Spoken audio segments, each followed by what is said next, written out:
E9 1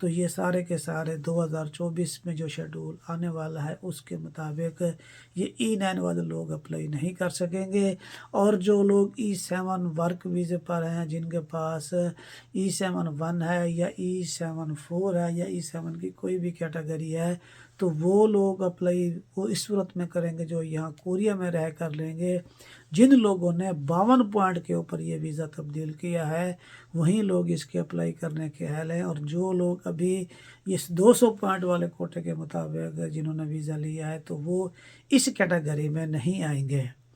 اور اس کے علاوہ جو لوگ اس ویزے جو ویزے والے اس میں اپلائی نہیں کر سکتے، اس میں سب سے پہلے G1 ہو گیا، اور اس کے بعد E9 جو نان پروفیشنل ویزا ہو گیا وہ ہو گیا، اور اس کے بعد ٹیکنیکل ٹریننگ کا ویزا جسے D3 بولتے ہیں وہ ہو گیا، اور اس کے بعد جرنل ٹریننگ کا ویزا D4 یا جسے کورین لینگویج کا ویزا بھی کہتے ہیں وہ ہو گیا، اور اس کے بعد جو ہوٹل انٹرٹینمنٹ کا ویزا ہوتا ہے E6-2 ویزا ہو گیا، اور اس کے بعد جو سیزنل ورکر ہیں جسے E8 کہا جاتا ہے وہ ہو گئے، اور اس کے بعد جو سرول امپلائمنٹ کا جو ویزا ہوتا ہے جسے E10 کہا جاتا ہے وہ ہو گیا، اور اس کے علاوہ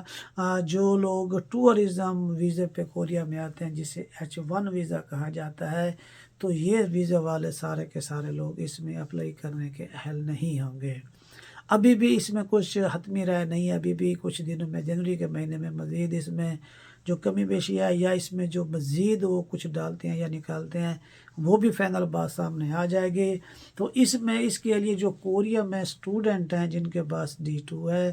یا D10 ہے، D10 لیے ہوئے اسے 6 مہینے ہو چکے ہیں، تو وہ بھی اس ویزے کے لیے اپلائی کر سکتے ہیں۔ میں نے جب سے ویڈیو بنا رہا ہوں پچھلے 2022 کے جنوری کے مہینے میں نے بتایا تھا کہ آنے والے وقتوں میں وہ اسٹوڈنٹ کے لیے بھی کسی طرح کی کیٹیگری ویزے کی نکال رہی ہیں جس میں اسٹوڈنٹ کو بھی وہ موقع دیں گے، تو یہ بھی اسی طرح کی ان کی ایک گھڑی ہے۔ تو جن لوگوں نے یہاں کوریا میں حقصہ یعنی کہ گریجویشن 4 سال کی ہے اور انہیں اس کے اوپر انہیں 6 مہینے ہو چکے ہیں وہ بھی، اور جنہوں نے ماسٹر کیا تو وہ بھی اس میں اپلائی کر سکتے ہیں۔ تو ان کی یا جو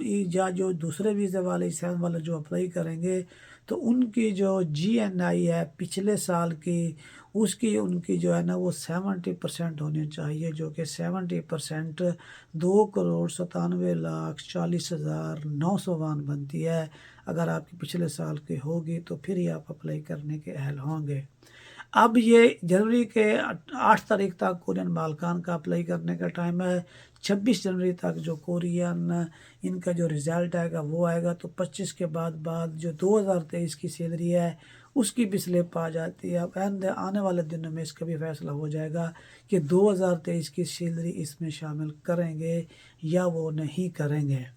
اور اس کے بعد جو لوگ یہ اپلائی کریں گے تو ان کے لیے جو ٹاپک ٹیسٹ کا ٹاپک 2 کا لیول 3 جو کہ 300 نمبر میں سے آپ کے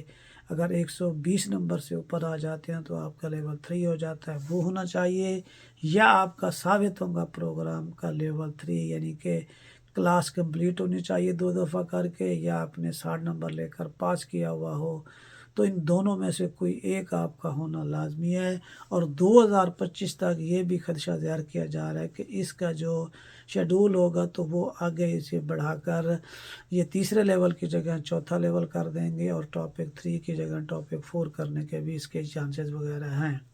اور اس کے علاوہ اگر آپ جس کمپنی میں آپ اس کا کانٹریکٹ کریں گے اسی کمپنی میں آپ کو کم از کم 1 سال کام کرنا لازمی ہوگا، اور جب آپ کمپنی چھوڑتے ہیں یا کسی وجہ سے بھی چھوڑتے ہیں تو مالک کی طرف سے ریکمنڈیشن ہونا لازمی ہے۔ ایسے نہیں ہے کہ آپ چھوڑ کے چلے جائیں، لیکن جب آپ چھوڑیں گے تو آپ